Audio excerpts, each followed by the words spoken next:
이사야 9장 6절에서 7절 말씀입니다. 함께 봉독합니다. 시작. 이는 한 아기가 우리에게 낳고 한 아들을 우리에게 주신 바 되었는데 그의 어깨에는 정사를 메었고 그의 이름은 기묘자라 모사라 전능하신 하나님이라 영존하시는 아버지라 평강의 왕이라 할 것임이라. 그 정사와 평강의 더함이 무궁하며 또 다윗의 왕자와 그의 나라에 군림하여 그 나라를 굳게 세우고 지금 이후로 영원히 정의와 공의로 그것을 보존하실 것이라. 만군의 여호와의 열심히 이를 이루시리라. 아멘. 자, 함께 계시다. 그렇다고 한다면 이제 함께 계심을 믿는 사람들은, 아니 하나님의 택하심을 받은 하나님 백성들은 함께 계시는 하나님을 뵙게 됩니다. 알아차리게 돼요. 왜? 함께 계시기 때문에. 하나님께서 함께 계시면서 함께 계시는 하나님이 하셔야 할 특별한 일을 함께 하는 자들을 돌보시면서 행하시기 때문에 알게 됩니다. 하나님께서 지금까지 나를 어떻게 이렇게 돌보시고 함께 하시고 내 영혼을 소생시키시고 내 마음을 소생시켜 주셨는가 하는 것을 압니다. 우리가 영혼은 잘 모른다 하더라도 마음은 알잖아요. 우리의 마음은. 내 영혼이 지금 어디에 있고 어떻게 생각하고 하는가 이런 것은 잘 모른다 하더라도 내 마음은 알아요. 그래서 내 마음을 소생시키시는 하나님, 그 하나님은 우리가 볼 수가 있는 겁니다. 그래서 이 임마누엘이라고 하는 이 말씀은 우리에게 얼마나 소중하고 얼마나 복된 말씀인가 하는 것들을 우리가 헤아릴 수가 있는 겁니다.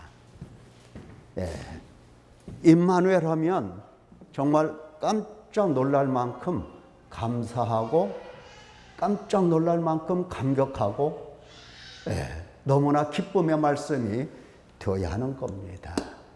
아니, 하나님께서 나와 함께 하시다니, 하나님께서 우리와 함께 하시다니, 이거 듣기만 해도 감격스러운 말씀이 아닙니까? 맞죠? 맞는 겁니다. 자, 그러면 이와 같이 임마누엘 하신 하나님께서 무슨 일을 우리에게 행하시는가 하는 것을 보도록 하겠습니다.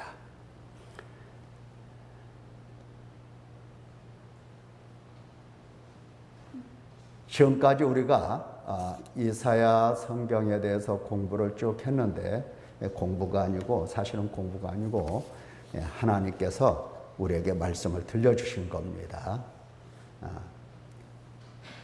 하나님께서 찾아오셔서 내가 너를 구속했다 하시면서 우리에게 늘상 하시는 말씀은 돌아와라 이렇게 말씀을 하십니다. 회개하라. 가던 길을 너 멈추고 돌아서서 내게로 와라. 지금까지는 네 마음이 원하는 대로, 네 육체가 바라는 대로 내게 등 돌리고 네가 원하는, 네가 가고 싶은 대로 네 마음대로 길을 갔어. 그러니 이제 거기 서서 돌아서 내게로 와라. 내게로 와라.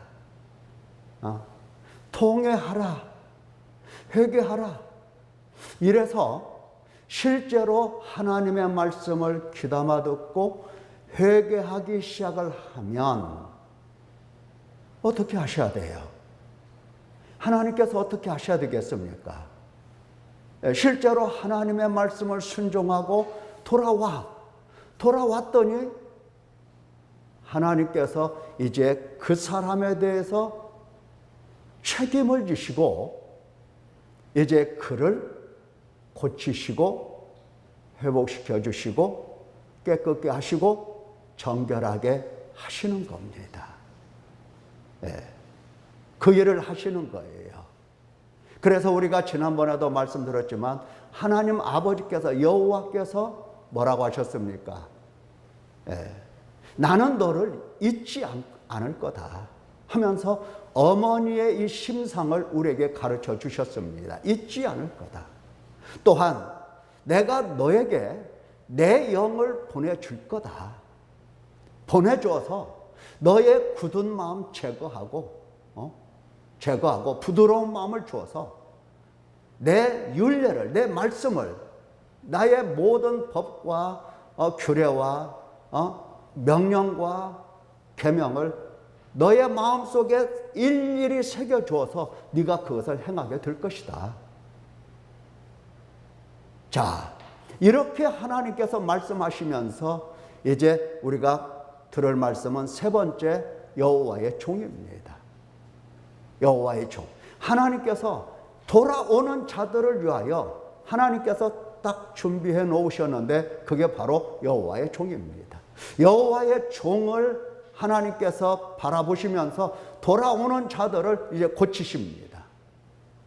이것이 바로 하나님 아버지께서 이제 당신의 영과, 자, 신약으로 말하면 성령 하나님과 그리고 예수 그리스도와 하나님 아버지께서는 이미 창세 전부터 언약을 맺으셨습니다. 돌아오는 자들을 우리가 어떻게 할 것인가, 이 문제를 충분히 협정을 맺으시고 언약을 맺으신 겁니다.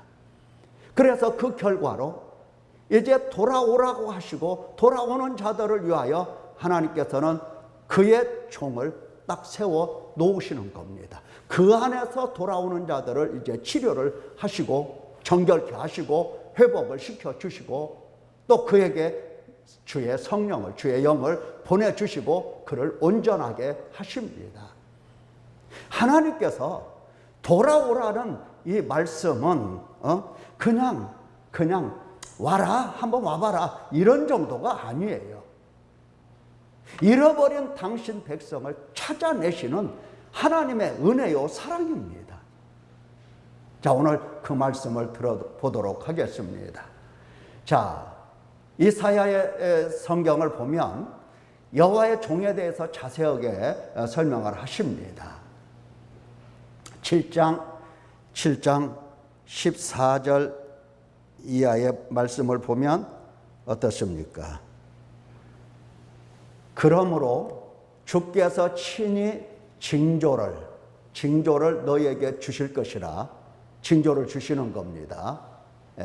사인이죠. 표지판과 같은 사인입니다. 징조를 너희에게 주실 것이라. 보라, 처녀가 잉태하여 아들을 낳을 것이다. 자, 그 처녀가, 바로 그가, 이거 하나님께서 누군가를 딱 세워 놓으신 겁니다. 누구도 아니에요. 수많은 사람들 가운데서 딱 하나를 선택을 한 겁니다. 그 처녀입니다. 그 처녀를 선택해서 그가 잉태하고 아들을 낳을 것인데 그는 그 이름을, 그러니까 낳는 그 아들의 이름을 임마누엘이라고 부를 것이다. 임마누엘. 엄마가 낳잖아요. 엄마가 그의 이름을 임마누엘이라 할 것이다. 이것이 하나님께서 보여주실 징조입니다. 사인이에요. 자, 임마누엘이라고 하는 것은 아까도 얘기했지만 하나님이 우리와 함께 하시다 하는 뜻이에요. 자, 아들을 하나님께서 주시겠다. 이사야 선지자의 입으로 이렇게 선포하시는데 아들이 어떻게 그의 종이 되는가? 여호와의 종이 되는가? 예. 이제 쭉 보면 우리가 알 수가 있습니다. 9장으로 넘어가 보면 이는 한 아들이죠. 우리에게 낳고 한 아들을 우리에게 주신 바 되는데, 이제 9장에 7장에서는 처녀라고 나오지만 이제 처녀가 빠지죠. 9장에서는 한 아들에게 포커스가 이제 이렇게 비춰집니다. 한 아들 우리에게 주신 바 되는데 그의 어깨는 정사를 메었더라. 예. 그의 어깨에는 뭐가 있더라? 사람의 이 어깨라고 하는 것은 힘의 상징입니다. 그래서 돈 있는 사람은 어깨에 힘이 들어가잖아요. 네. 이 어깨라고 하는 것은 대단히 중요한 건데, 자, 그 한 아기의 어깨를 보니까 정사가 있더라. 정사라고 하는 것은 다스리심입니다. 다스리심. 네. 지배하고 다스리시고 하는 것들이에요. 예. 그 어깨에는 정사를 메었더라. 그의 이름은 뭐다? 기묘자라. 기묘자. 우리가 기묘라고 하는 말은 잘 안 쓰는 단어죠. 기적이다는 겁니다. 이적이다는 겁니다. 그의 이름을 딱 보니까, 그의 이름을 보니까 이적이야. 이건 기적이야. 예. 또 모사라고 하는 말도 잘 안 쓰죠. 모든 것들을 충고하고 권고하고 하시는 그러한 분이다 이 말이에요. 모든 지혜가 있어서 그분이 다 하나하나, 그러니까 당신 백성을 다스리시는 정사를 가지고 그 백성들에게 기적과 같은 많은 일들을 보여주시면서 권고하시고 가르쳐 주시고 바른 길을 안내해 주시더라 하는 겁니다. 그래서 그 어린 아기를, 한 아들을 뭐라고 부르느냐? 전능하신 하나님이라 이렇게 불러요. 전능하신 하나님이라, 영존하시는 아버지라. 아들이 아버지 됐어요. 평강의 왕이라 할 것임이라. 영존하시는 아버지라. 이거 참 해석하기가 어렵죠. 아들이 어떻게 아버지가 되는가? 예? 그래서 이 다니엘신론자들은 원래 하나님은 한 분이신데, 그래서 다니엘신론이거든요. 하나님은 한 분이신데 그가 아들로 이렇게, 그러니까 주먹을 보면 이쪽을 보면 뼈쪽 울퉁불퉁하죠. 이렇게 보였다가 이렇게도 보였다가 또 이렇게도 보였다가 보이는 각도에 따라서 다르듯이 바로 아버지가 아들이고 아들이 성령이다, 이렇게 이야기를 하는 사람들이 있어요. 그런 뜻은 아니에요. 삼위의 하나님이세요. 삼위 하나님. 유일하신 하나님이시지만 이렇게 아버지가 아들이 됐다가 아들이 영이 됐다가 이런 게 아니고 원래부터 삼위 하나님이시고 각기 위마다 구별이 되어 있어요.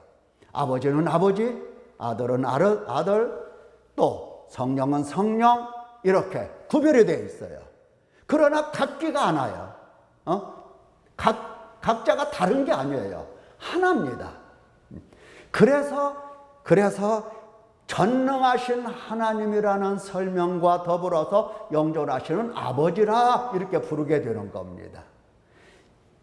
이렇게 이야기하면 이해가 안 될 것입니다. 안 되겠죠. 자, 그러면 이렇게 설명하면 좀 어떻게 보면 이해가 될 줄도 모르는데 적당한 설명은 아니에요. 우리 지모를 보세요. 지모. 아유, 아버지하고 똑같네. 이러죠. 그러죠, 사람들이. 아이고, 아버지하고 딱 아버지네. 아버지고만. 이런다 이거예요. 마치 그런 것과 같아요. 하나님 아버지의 생각, 마음, 뜻, 모든 것이 다 똑같아. 그래서 영존하시는 아버지라는 칭호를 그 아들에게 주신 거예요. 아버지시구나, 이렇게. 그분이 오셔서 말씀하시고 가르쳐 주시고 보여주시는 모든 것이 아버지시로구나. 아버지를 나타내시고 아버지를 보여주시고 나를 본 자는 아버지를 보았다라고 말씀하시는 겁니다. 그래서 영존하시는 아버지라 이렇게 칭호를 주신 겁니다. 평강의 왕이라. 자, 하나님 아버지께서 돌아오는 자들을 염두에 두시고 회개하는 자들을 염두에 두시고 전능하신 하나님, 영존하시는 아버지, 평강의 왕을 딱 보내주신 겁니다. 보내주신 거예요. 그분이 바로 어깨에 이 다스림의 권세를 가지시고 다스리기 시작을 하시는데, 그분을 바라보면 그 아들로 태어나신 한 처녀로부터, 하나님께서 지목하여 부르신 그 처녀로부터 태어난 그 아들을 보니까 이건 기모자야, 못 살아. 기모자라 못 살아. 기모자인 겁니다. 우리에게는 놀라운 일이에요. 우리에게는 이적이에요. 우리에게는 기적이에요. 예수 그리스도를 바라보면 기적이에요, 기적. 많은 사람들이 예수님을 바라보면서 또 다른 기적이나 이적을 원하는데, 아니요, 그분 자체가 기적이요, 그분 자체가 이적인 겁니다. 그래서 놀라는 거죠. 두려운 겁니다. 그 앞에 엎드리는 겁니다. 무릎을 꿇는 겁니다. 자, 그가 정사라는 말이 또 나옵니다. 정사와 평강의 더함이 무궁하며 그랬죠? 사실은 그의 정사가 풍성합니다. 아주 풍성해요. 그의 다스림은 완벽하신 다스리심입니다. 뭐 하나 결점이 있고 뭐 하나 사람들이 볼 때에 물러가셔야 됩니다, 뭐 이렇게 할 뿐이 아니에요. 그 아들의 정부는 물러가야 된다, 이제 끝이다, 다시는 안 찍는다, 그럴 대상의 그분이 아니다 이 말이에요. 예? 그분의 정사는, 다스리심은 아주 더함이라고 하는 것은 풍성하다는 겁니다. 뭐 하나 부족하고 빠진 것이 없어요. 그래서 그분의 다스리심은, 이 평강이 무궁하다라고 하는 말은 끝이 없다는 얘기입니다. 그분이 다스리시고 그분이 다스림 속에서 다스림을 받는 그분의 백성들은 이 평화라고 하는 것이, 평화라고 하는 것이 끝이 없더라. 태어나서 그분을 아는, 그분의 다스리심을 받는 사람은 평강을 볼 것이고 평화를 볼 것이고, 살아생전 계속해서 평화를 보며 이 세상을 떠나가는 그 순간에도 그분의 다스림의 풍성함 때문에 어떻다? 평화가 깨지지를 않는다 이 말이에요. 괴로운 일이 있고 힘든 일이 있고 고통스러운 일이 있고, 살다가 많은 사람들에게 욕을 먹고 정말 피곤해서 쓰러질 만큼 그렇게 고달픈 삶의 여정에 내가 걸어가는 중이라 할지라도, 그분은 내게 끝없는 평화를 안겨주시는 나의 하나님으로서, 전능하신 하나님으로서 나의 아버지의 모습을 그대로 보여주시는 분이시더라. 자, 이러한 분을 바라보면 내 마음이 어떻게 되겠습니까? 치료가 되겠어요, 안 되겠어요? 회복이 되겠어요, 안 되겠어요? 당연히 회복이 되는 겁니다. 예. 지금 우리의 고난과 고통은 어디로부터 왔습니까? 원래 우리 인간은 하나님의 형상으로, 하나님의 모양대로 지음을 받은 하나님의 특별한 존재입니다. 자녀예요. 그런데 사탄이 인간을 미혹하고 어땠습니까? 그 후로 사탄에게 매인자 되어서 너무나 가슴이 아파요. 사탄에게 매인자 되어서 육신에 속해서 자기 중심적 욕구를 따라서 사는 육신의 뜻을 따르고 육체의 마음을 따라서 사는 죄의 종이 돼버린 겁니다. 죄의 종이 됐다는 것은 하나님이 주시는 모든 복을 다 잃어버렸다는 뜻이에요. 다 잃어버렸다는 겁니다. 이 세상 살면서 고통밖에는 없다 이 말입니다. 그런데 그분은 이와 같이 우리에게 찾아오셔서 끝없는 평화를 우리에게 다스리심 속에서 우리에게 안겨주시는 우리 하나님이십니다. 자, 그분이 이제 계속해서 그분에 대해서 설명을 하시는데, 그분은 다윗의 왕자와, 다윗의 왕자가 나오죠. 다윗의 왕자라고 하는 것은 하나님께서 다윗에게 언약을 맺어주셨어요. 영원한 왕을 내 뒤에 일어나게 하시겠다라고 하는 겁니다. 그래서 내 나라가 영원토록 영원하다 그 약속을 해주셨어요. 다윗의 언약을 다시 일깨워 주면서 지금 이사야 시대는 다윗 왕과 상관이 없는 시대예요. 이 시간적으로 볼 때에 다윗은 약 1000년, 그러니까 BC 1000년대 사람이고, 지금 이사야는 BC 740년대 정도에서 활동을 하는 사람이라고 그랬어요. 742년에 활동했다고 그랬잖아요. 그래서 다윗의 다윗은 400~500년 전의 사람들이에요.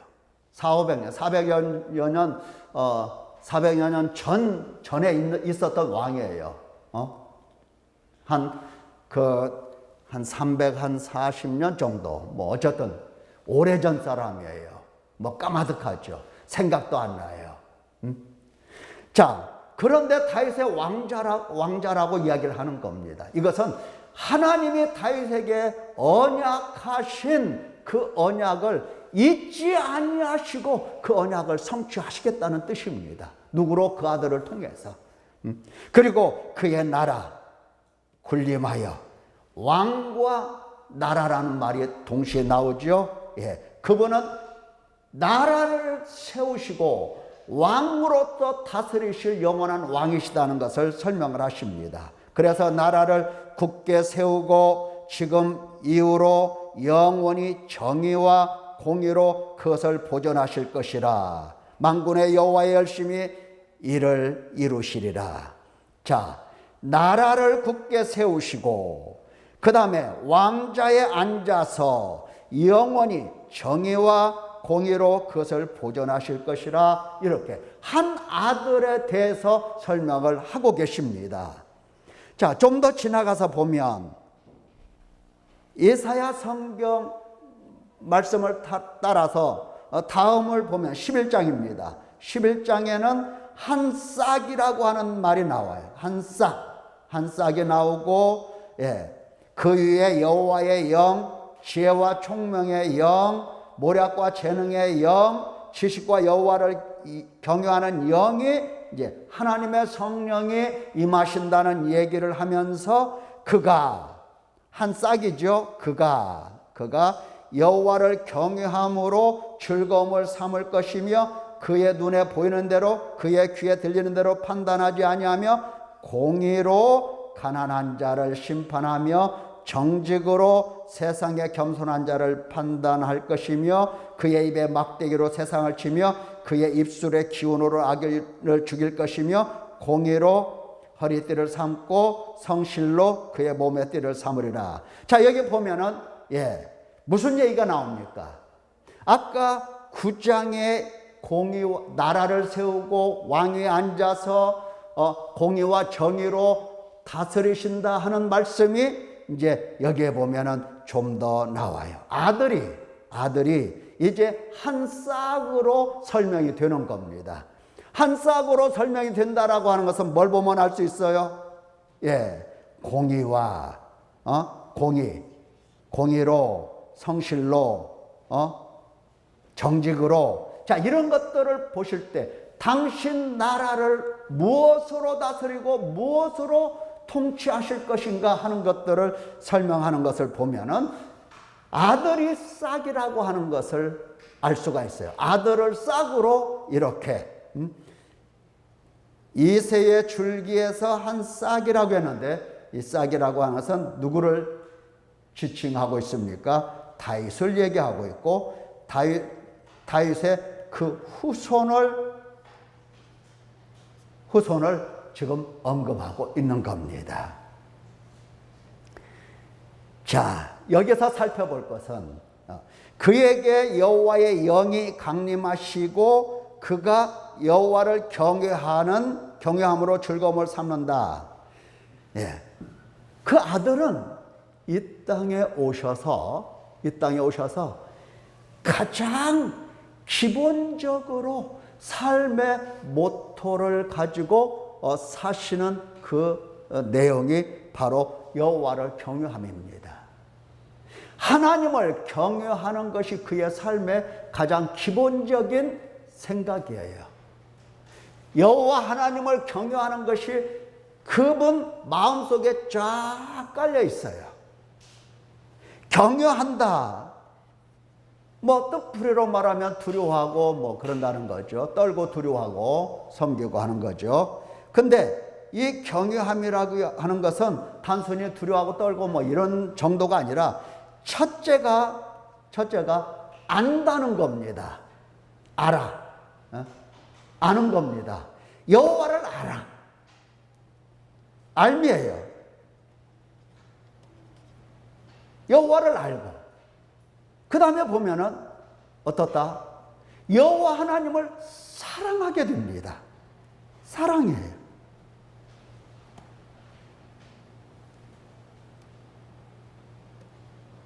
사랑하게 됩니다. 그 다음에 보면은 신뢰하고 순종하게 됩니다. 여호와를 경외한다는 것이 바로 이런 거예요. 네 번째는 기뻐하는 거예요. 기뻐하고 영광을 돌리는 겁니다. 기뻐서 영광을 돌리는 거예요. 자, 여호와를 경외한다라고 하는 것이 그냥 하나님 두려워한다, 무섭다, 막 이런 얘기가 아니에요. 하나님이 누군지를 정확하게 아십니다. 그리고 오직 하나님을 사랑하게 됩니다. 그래서 하나님이 무슨 말씀을 하시는지 그 말씀을 다 알아들어요. 사랑으로 알아들어요. 사랑으로. 우리는 하나님의 말씀을 안다, 알았다 이런 얘기를 하는데 거기에 사랑이 빠지고 그런 경우가 허다해요. 그러니까 우리의 알미라고 하는 것은 부족한 겁니다. 어딘가 모르게 부족하고 어딘가 모르게 빠져있고 불완전한 겁니다. 근데 그분은 그렇지가 않아요. 알미 사랑에 근거하고 있기 때문에. 그러니까 언제나 신뢰하고 언제나 순종합니다. 어디까지 순종합니까? 우리가 신약성경을 보면, 나중에 신약성경을 또 다 살펴볼 겁니다. 신약성경을 보면은 죽기까지 복종을 해요. 죽기까지. 죽기까지 복종을 한다 이 말이에요. 누가 하나님에 대해서 죽기까지 복종할 수가 있겠느냐? 하나님을 알지 못하기 때문에, 하나님을 사랑하지 못하기 때문에 죽음이 오면 하나님이고 뭐고 다 없어. 다 버리고 도망가. 베드로처럼 도망가. 그런데 그분은, 다른 사람들은 다 하나님을 버릴지라도 그분은 버릴 수가 없어. 왜? 사랑 때문에. 그리고 순종해. 신뢰하고 순종해. 오직 그분 한 분으로 즐거워하는 그런 삶을 살게 된 겁니다. 자, 이러한 마음이 기본이 되어서 이제 그의 눈에 보이는 대로, 그의 귀에 들리는 대로 판단하지 않는다 그 말이에요. 뭘로 판단하느냐? 여호와 하나님을 사랑하는 가운데서 그의 말씀으로 판단을 하는데, 그것이 바로 뭐냐? 공의다 이 말이에요. 공의다.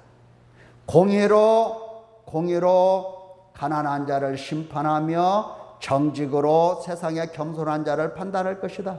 예.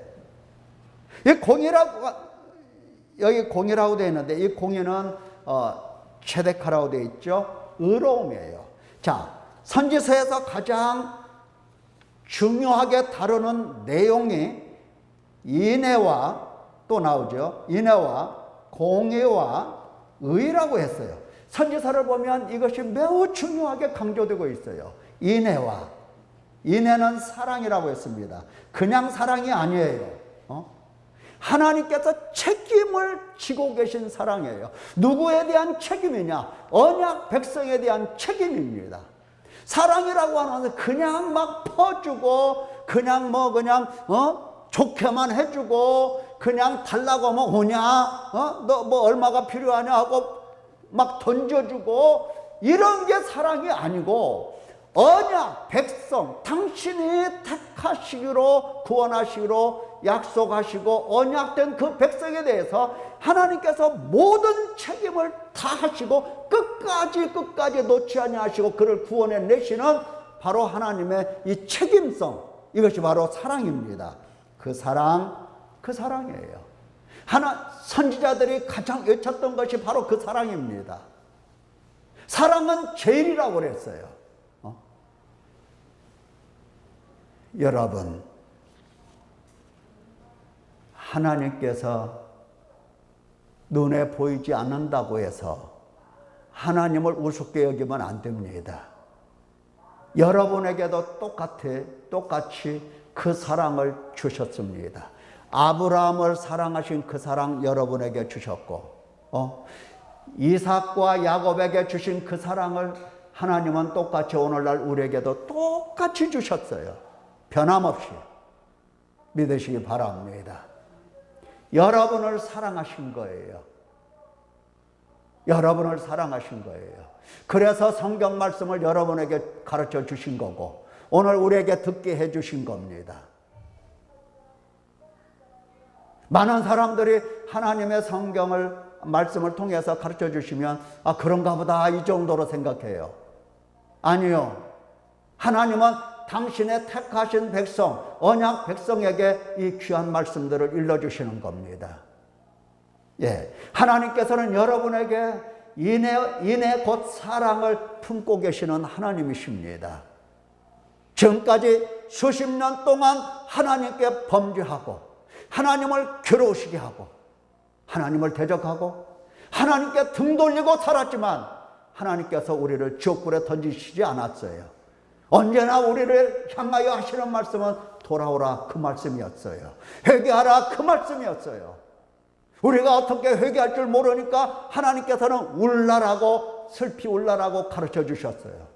우는 것이 시원치 아니하니까 하나님께서는 금식하며 슬피 울며 마음을 찌으라고 구체적으로도 일러주셨습니다. 그래서 어제 우리가 들은 말씀이 단 한 번이라도 하나님 앞에서 내가 울어봤는가? 슬피 울어봤는가? 단 한 번이라도 금식하고 내가 울어봤는가? 이런 문제 가지고 하나님 앞에서 죄를 찾았던 겁니다. 자, 이렇게 사랑하시기 때문에 하나님께서는 우리에게 공의를 일러주셨습니다. 이 공의라고 하는 것은 번역을 보면 법, 율례, 지금까지 제가 원고를 안 띄워드렸네요. 원고. 예. 많이 설명을 했는데 집에서 원고를 안 보셨어요. 공의. 공의라고 하는 것은 법, 율례, 의, 이렇게. 법, 율례, 쉽게 말해서 말씀입니다. 또, 여기에는 심판이라고 하는 것도 함께 들어있어요. 그 공의라고 하는 뜻 속에. 그러니까 하나님께서는 우리에게 공의를 내려주신다 할 때에 하나님의 법을, 말씀을 우리에게 주시면서 그 말씀으로 우리를 기르시고 그 말씀을 불순종하는 자들에게는 심판도 함께 내리신다는 것을 알 수가 있어요. 예. 하나님의 말씀으로 우리를 양육하시는 것을 하나님이 우리를 공의로 다스리신다 이렇게 이야기할 수가 있어요. 예. 그리고 의라고 하는 것은 이 인애와 공의가 한 번도 변함없이 끊기지 않고 지속적으로 하나님께서 나타내실 때에 이것을 가르쳐서 의라고 얘기를 하는 겁니다. 하나님께서 의를 우리에게 가지시고 의로 다스리시는 거예요. 자, 쉽게 말해서 아들을 하나 잃어버렸어. 그러면 잃어버린 아들에 대해서 부모가 할 수 있는 일은 뭐예요? 아이고, 그놈 얼마나 말 안 듣고 미운 짓을 했는지, 아이고 잘 됐어, 잘 없어졌어, 속이 시원하네. 이럴 부모가 있습니까, 없습니까? 없어요. 만약에 그런 생각을 한다, 찾지 않는다, 그럴 것 같으면 아버지가 의로운 거예요, 잘한 거예요, 잘못한 거예요?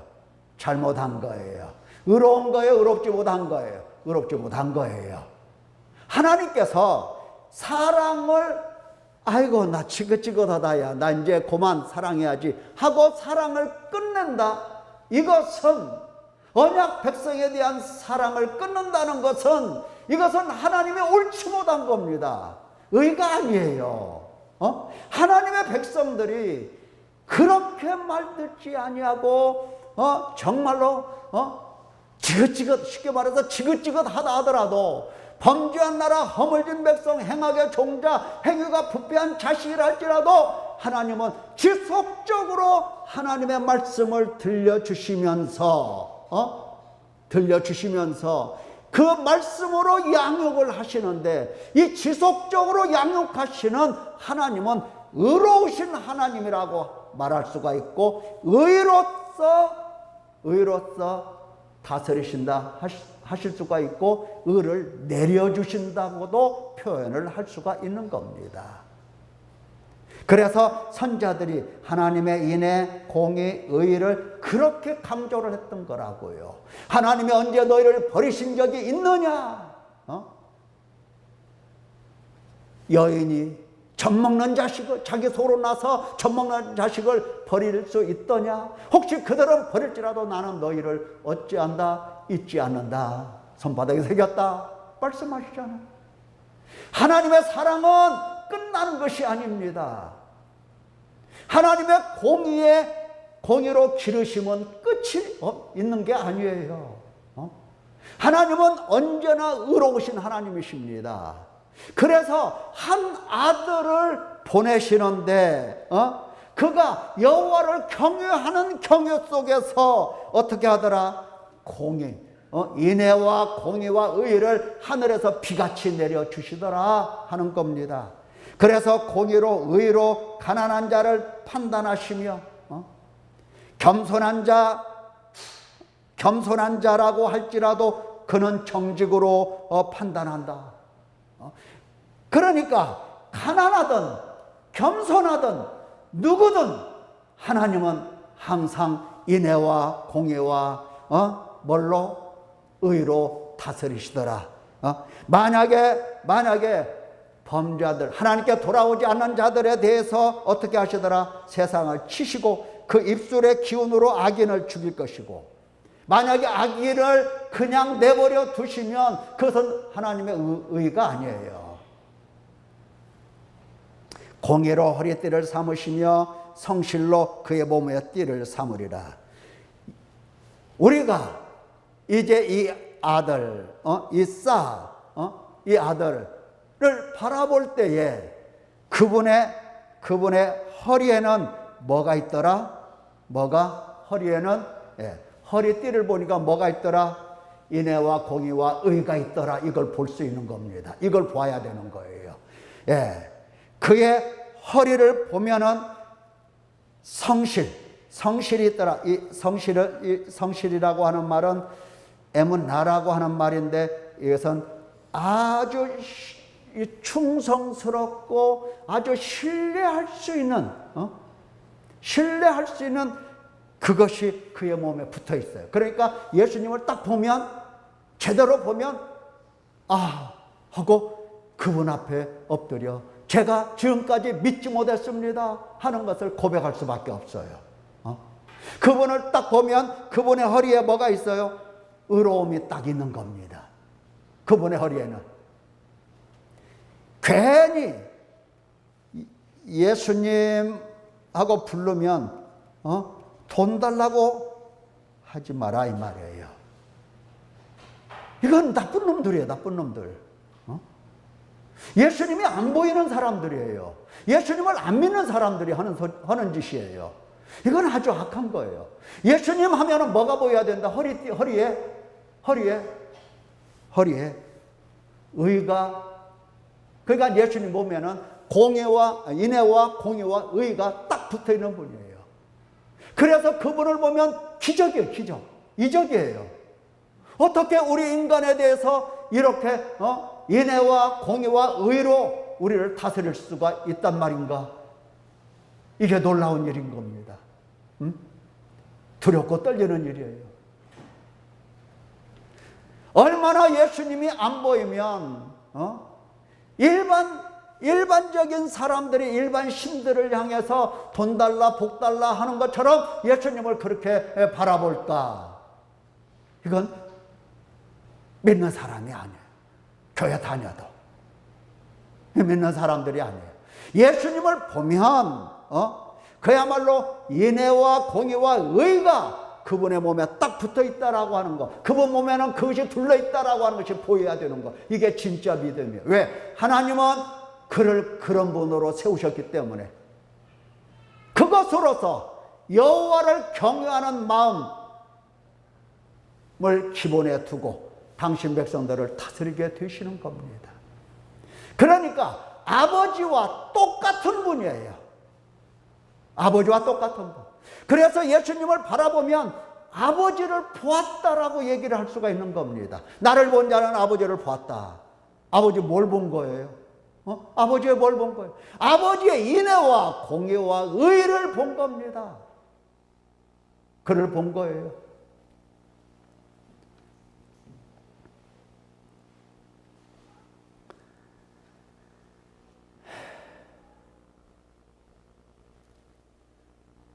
시간이 또 훌쩍 지나버렸습니다.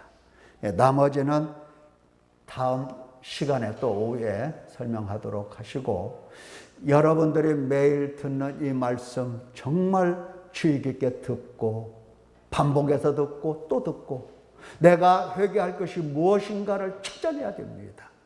그래서 여러분의 마음, 여러분의 이 영혼이 날마다 하나님의 손으로 정결하게 씻음을 받고 순결하게 가꿔져야 할 것입니다. 그래서 믿음이 온전해져야 돼요. 그렇잖아요.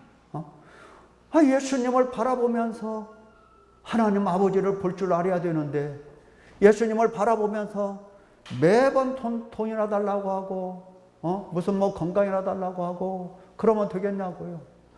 건강 달라고 해서 건강 주면 그 건강 갖고 뭐 하려고? 돈 달라고 해서 그 돈을 주면 그 돈 갖고 뭐 하려고? 도대체 뭐 하려고? 그렇잖아요. 사람은 돈으로 사는 게 아니라고 그랬어요. 하나님의 말씀으로 사는 거라고 했어요. 사실 오늘까지 살았으면 많이 산 거예요. 우리 예수님은 약 34년 동안 사셨는데 우리는 참 예수님보다 부끄럽게 너무 많이 살았어요. 저도 보면은 예수님보다 부끄럽게 너무 많이 살았어요. 너무 부끄러워.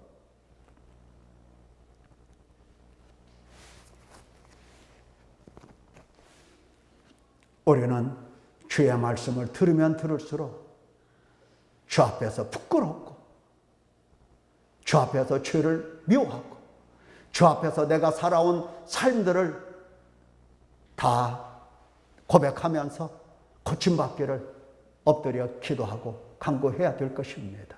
회개하는 사람 되는 겁니다. 기도하겠습니다.